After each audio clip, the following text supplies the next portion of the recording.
Let's go to Fox and Friends. This is clip number 6. They're really, really, really on the reopen beat. And it's significant because I think Tucker is on the reopen beat too. And at least to some extent. And that's interesting because Tucker was the guy who flew to Mar-a-Lago. He convinced Trump to take this seriously. And he's more on like the Bannon contingent, which is they were correct ahead of the curve in saying that this is very serious. And this is primarily deployed to generate a Cold War setting and go into an absolute frenzy of China bigotry and China nonsense. Now, again, we can't be stupid about this, and there are things like repatriating supply chains which absolutely need to happen. I would never, don't cede that to the populist right. That's an extremely foolish move. But at the same time, we also need to fully reject this crazy Cold War nonsense emanating, from the Tucker and Bannon wing. That is the bigger picture. The immediate picture is DeSantis and Kemp and others don't want to pay unemployment insurance, and we got to get back to work. And this is there are reasons like with the unemployment insurance, which are very narrow Republican reasons. But I think, again, just like the Democrats who will not do anything that isn't means tested and won't provide any social insurance for people, this is ideological. Like, people shouldn't fool themselves that America's corporate sector and financial system are under threat right now. They're not. They're safely bailed out. They have monopoly power. They're more consolidated now than they were before the crisis. Now, I'm not in any way, it's great that people are striking. It's great that politics are flowing. There's opportunity, but don't be naive of like, oh my God, we're not working. They figured that out. They're okay. In fact, there's enormous advantages that are already probably being absorbed into corporate strategy for a lighter workforce. And I think the signal that, as the Financial Times reported last week, like, this is amazing. We're like in a jobs depression, but the stock market's doing great. That's horrifying information being provided for these people. But in the right wing imagination and discourse, it's an opportunity, as we talked about yesterday, to do disaster capitalism, to take away corporate responsibility on worker safety, to assault OSHA regulations and things like that. And it is a visual and ideological and campaign point, which is that we're back to normal and everybody's out. And even in the worst of times, even if you literally could die from basic exposure, that's no excuse for not participating in the game. And so these are powerful and compelling reasons, but I want people to, and there might have even been a moment several weeks ago where there was some legitimate questions about how afraid are they about workforce depression and how it relates to the overall structure of the financial system. But post bailout and post some stabilization, the signals are kind of catastrophic.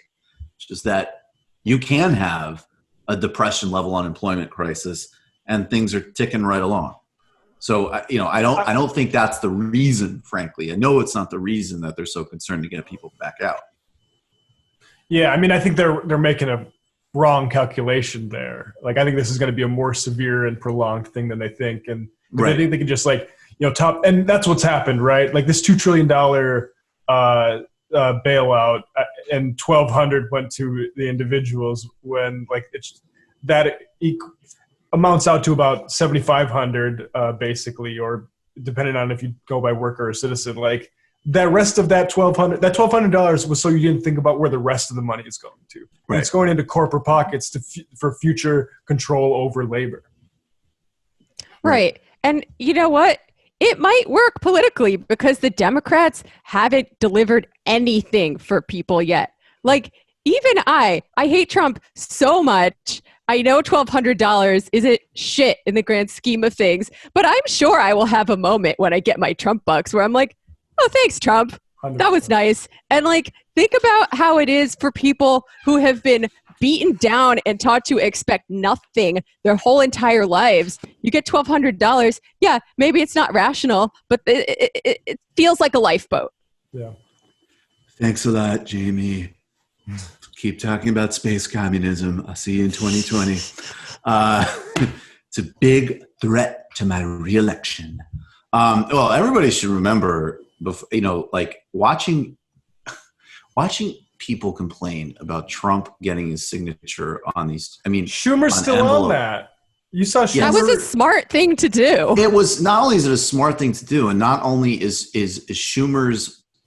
Schumer's politics are so myopic that it is actually horrifying. It's like it's so limited and narrow that it actually becomes extravagant in how demented it is. Like that, this is even a worry at this moment. And sorry, Trump's 100% right.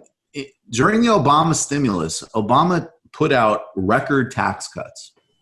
And the behavioral economist twerps were like, don't tell people they're tax cuts because then they'll be less likely to spend it. Now, let's just think about the fact that the Obama administration cut numbers, and the stimulus was decent. The bailout was horrible.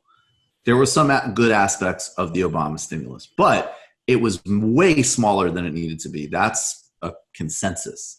And if you read the policy formulation process, it is as simple as, well, it can't be that number. That sounds too high, right? It is. There was no like macroeconomic West Wing. I mean, probably a lot of putzes who thought they were in the West Wing, but it was as simple as, no, can't be that number. That's too high, right? So they didn't just say, we just need to have a massive stimulus because we're going to a serious recession. Right? They were already willing to compromise on the merits all over the place. But then on the flip side, when some behavioral economics twerps, which was the trendy thing at that point, with books like Nudge came in and said, if you tell people these are tax cuts, they will be more likely to hold the money than spend it. We need people out spending, which is, of course, the supply side argument. It's like, okay, well, that you take seriously. Right. The political disaster of not making clear to tens of millions of people that the Obama administration just gave them a tax cut because some dweeb has told you some behavioral economics formulation. And then that's why you could get into 2010. And obviously there was many other factors, but it was not an insignificant thing that when people's payroll went back up, they thought he had increased their taxes. And they didn't realize, no, he gave you massive tax cuts and it's gone back to normal. It was read as an increase. And of course, the Republicans campaigned again, right? Like, I mean, because the Republicans are always going to make the right move on that. So, don't whine about Trump doing that. Do it. It's unbelievable. I honestly. If you fill out this form and this form and this form, and you can prove that you worked from this date to this date and made this amount of money, the Democrats will pay for your COBRA. Right, exactly. And I will give you something called a Pelosi check, which is an aspirational check that reflects the visualization exercises you're having to pretend you have money. And that's our answer to Donald Trump. But of course, you wouldn't use my name in the visualization exercises because that would be unseemly. All right, no, you would name it after a poisonous snake, which is so much better. A BOGO ice cream coupon that you can get when you subscribe to a new Seamless service. Yeah, and and the ice cream company's a major donor. Right, and also if you can prove that your income wasn't in excess of $50,000 a year last year, because of course if it was, you're just rolling in it. You should be able to buy the ice cream. Damn, Jesus Christ, the Democrats are such a disaster. All right, let's play clip number 6. That beach was open and people could make the decisions. The problem is, though, Brian, they started to see more people going to the hospitals after that weekend, after all those images were released in California with corona. So I think the governors have to make tough decisions because they don't want a relapse of all of this. That wouldn't make them look good. Their residents would be dying. And then you have, people like my mom is very sick. And as much as I want to go out and I still want everyone to play by the rules because when I finally do get to go home to visit her. But is your mom going to the beach? No, but Brian, eventually she's going to be around family again. I understand both sides. I really do. I just don't want a resurgence of this. I just don't want us to go through all of this. It's been hard for everyone at different Ainsley? levels. Yes, Steve. Ultimately, from the very beginning. That is so awesome because that's everything right there. Ainsley, classic Republican move, takes this seriously because her mom could be implicated by it. Classic. Pure moi. That's all of a sudden I support gay rights because I have a gay kid dynamic. Perfect. And then Kilmeade is such a bullheaded schmuck that he's just like, so what? Your mom's going to go body surfing? Yeah. What the hell? Maybe skip the pier, Grandma. Let's just make Brian. To be fair, he probably doesn't understand how it works. They all do that. I mean, Huckabee said that yesterday, right? Like the idea is like actually sick people or vulnerable people need, like, we all need to be quarantined. They need, to the extent it's humanly possible, be isolated, right? Like you can be quarantined, you still actually, maybe you need to help a neighbor get groceries. Maybe you need to coordinate to help somebody in your family. I mean, God, some of this, and look, if you have to do some of this type of thing and you can't travel and you're doing, like, I could speak to this personally. It's extremely stressful and pressing to have to coordinate things like this when you literally cannot physically be somewhere. I mean, it's horrible. So that's another, I mean, Huckabee said that on the clip yesterday. Like, and again, it's funny. I don't want to overdo it because it is just such basic, disgusting Fox Chamber of Commerce bullshit and propaganda. But that idea that has been spread out that you just get the sick people. It's like it does reflect such an atomized worldview that just isn't true. It just isn't, there's nothing highfalutin about this. This is an epidemic and people are literally interdependent. So, that kind of thought process of like, oh, well, if you're sick, then you can just be, sealed from life. Like, how exactly are we doing this? Yeah. I don't know. Calm down, honey. Remember Johan Hari's book, Chasing the Scream, about the drug war? And he's talking about this moment in Uruguay when it's like, okay, the progressives are actually going to get what they want in policy. We're going to stop the carceral drug war. And even then you have the moment like, shit, I hope this works and it doesn't just like, I hope the critics aren't right, basically, right? I mean, this is their version of that, where Ains is like, damn, actually, my grandma's super frail. I mean, how did they not think of that before this, by the way? Like, this should have informed you. That's informed the way I've approached this issue on this podcast from like February.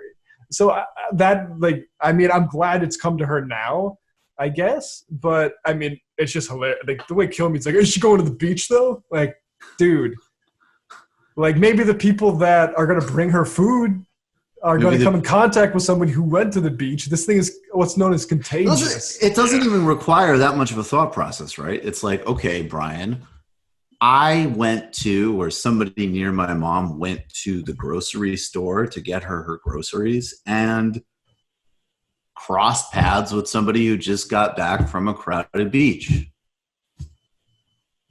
And, sure, like it may be in other cases, again, like sure, if you're probably people, it seems like with healthy immune systems can get away with that level of risk. An immunocompromised person can't. So therefore, we minimize as much risk as possible. I mean, it's a 30-second thought process. Well, I think it shows that they do understand it. They just don't care when it's not their mom who's under threat. No, yeah, they're willing to balance sort of the propaganda value and benefit to fascism and the Republican Party alongside the health of their relatives. It's like all these MAGA chuds at the protests, If it's really safe to reopen the economy, why won't you get out of your car?